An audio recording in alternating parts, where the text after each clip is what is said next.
Hello and welcome to Summoner Spam. I'm Joseph, and today we're going to have a small chat about retcons and why you shouldn't just decide that a long-standing game series made up of more than a dozen standalone games is suddenly being held together by a timeline consisting of chewing gum and paper clips. Yes, I know there are a few games where the story directly expands into a second game, but those are fine. Majora's Mask was made specifically to be a sequel to the Ocarina of Time. The Adventure of Link built upon the story of the original Zelda, so on and so forth. But making Skyward Sword and suddenly deciding that it chronologically takes place before every other Zelda game? Really? This is because many people just took it for granted that, well, obviously it's a series, so there must be a chronological connection between them. And after fans theorized and argued long enough, some started demanding an official explanation. Hyrule Historia came out about the same time that Eiji Aonuma took over the Zelda series as a whole from Shigeru Miyamoto. And that's not to imply some kind of conspiracy. It's just that we happen to get an official chronology the exact same time that someone other than the creator was placed in charge of the games. Now, you can argue all you want about problems with the timeline as the story presents it. That's missing the point. The problem is not whether or not it is correct, but that a timeline is presented at all. To explain what I mean, let's look at the games themselves. The Legend of Zelda, 1986. You had three basic figures, a hero, a villain, and a princess. The villain threatens the princess creates a stalemate with the villain, and the hero goes on a quest to collect the magic plot trinkets to defeat the villain and save the princess. Now there's all kinds of details, but that's the basic essence of the first Legend of Zelda. You'll also notice that it is the basic essence of every Zelda game, at least the ones that have an actual Zelda in them. This isn't a mistake. It gives us a series of games that are telling the same basic story with different details. To illustrate this, look at Wind Waker and Twilight Princess. In Wind Waker, you have the basic Zelda story, but it's set in an archipelago with lots of sailing, bright, sunny colors, and pirate flavors. Whereas in Twilight Princess, you have a much more urbanized setting with higher technology and a much darker tone than is usual for a Zelda game. And these two games are clearly, culturally different.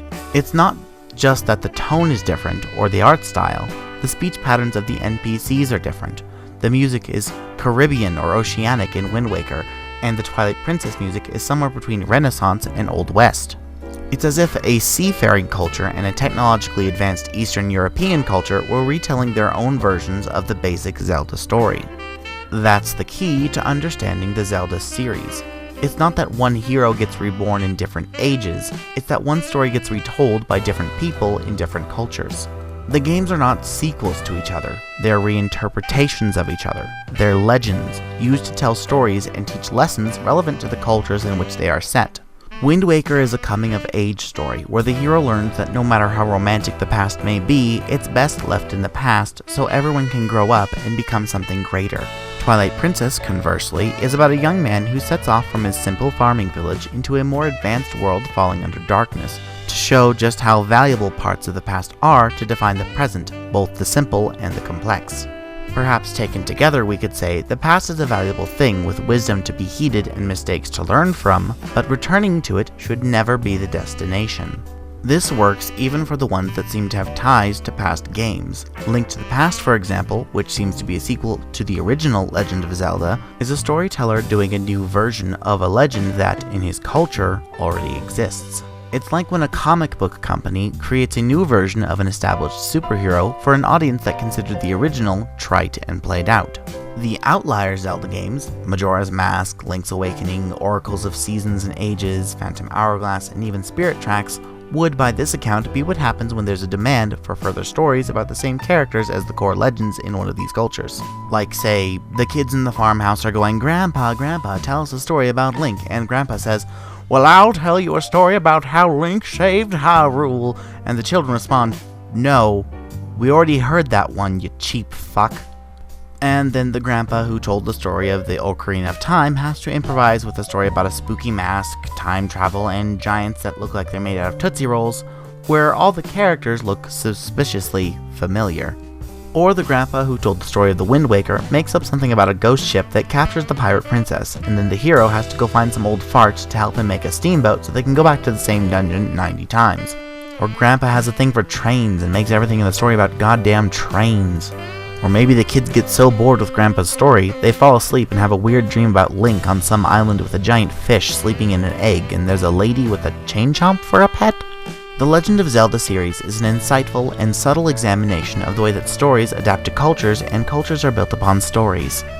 And that doesn't work anymore when you try to establish a timeline connecting all the games, especially when the grand origin story is such a fetid pile of unwieldy Animu Dodongo shit that reads more like a junior high My Immortal fanfic than an epic legend. That's it. Thank you all for watching this week's Summoner Spam. Am I being too hard on Hyrule Historia?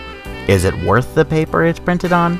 If you have any thoughts on this subject, please leave a comment down below to let me know. And if you like this video, hit that subscribe button and keep a lookout for new episodes every Friday.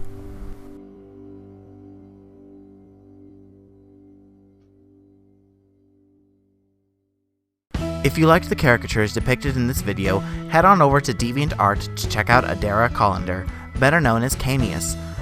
Take a look down in the video description for a link to her gallery. Thank you and have a wonderful day.